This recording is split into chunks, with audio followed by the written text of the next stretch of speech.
嗨，各位朋友，大家好。今天跟大家聊一个比较有趣的一个事情啊，一个话题吧，就是祖孙三代。我们来讲一下这个瑞斯麦呼吸机的三代机器。我们下面呢就叫它袋鼠吧，因为叫的也比较习惯。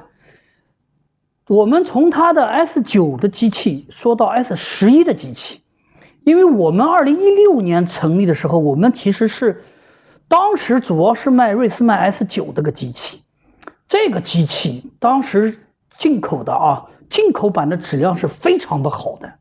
我们从两方面来讲，一方面就是我们呼吸机里面都有一个湿化器，你注意看，这个就是 S9 的湿化器，它本身这个湿化器是有一个很坚固的个外壳的，然后打开之后，它里面还有一个这么个水罐。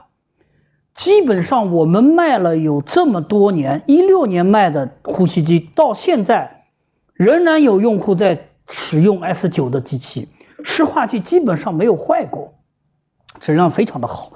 这个机器在海外的话，大概是在2010年左右上市，国内上市应该是在12年左右左右上市的。到了2020年，国产的上来之后，进口的全部停产。然后我们从2018年开始卖瑞斯麦 S10 的，就袋鼠第10代机器。我们注意看它的湿化器，它的湿化器更简单了，就是这么一个水罐直接连上去。图片上大家也可以看一下，这个水罐出现过一些问题，相对来说它的优点是更简单了，但是缺点呢没有那么的坚固耐用。如果你不小心掉下来，这个地方很容易开裂，开裂就漏水了，漏水就坏掉了。要赶紧更新一个，更换一个。S11的机器目前来说，在海外是已经上市了，2021年上市的，国内目前来说还没有上市。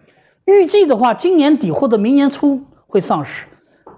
它这个湿化器，大家看这个图片啊，它跟 S10是非常的像的，更扁一点，流线型一点，更扁了。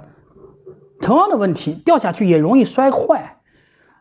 这个地方呢，新的外观更好看了，但是质量了什么的，其实我个人觉得还是有所退步啊，有所下滑的。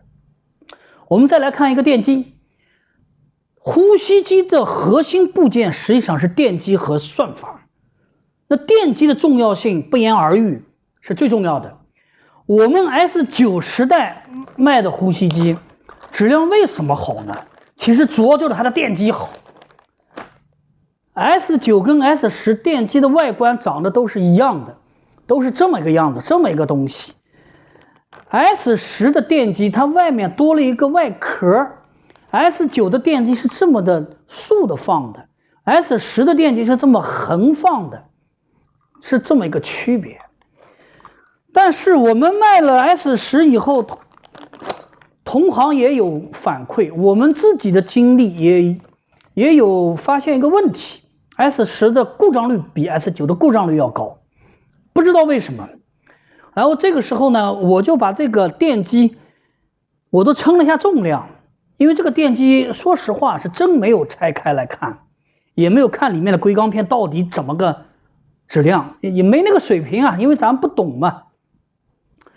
S9 的进口版的重量， S10 的进口版的重量，还有国产厂家把它给山寨出来一个重量，大家可以这3个重量都看一下，重量是不一样的，是细微是有差别的。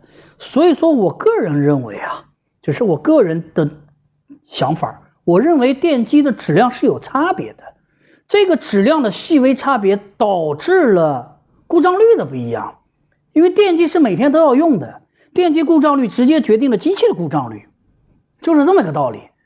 所以说呢，今天跟大家分享这个事情呢，就是让大家了解一下过去的机器跟现在的机器，这一代一代的机器到底区别在哪儿，大家可以了解了解，也可以关注我们这篇文章，也可以看一下。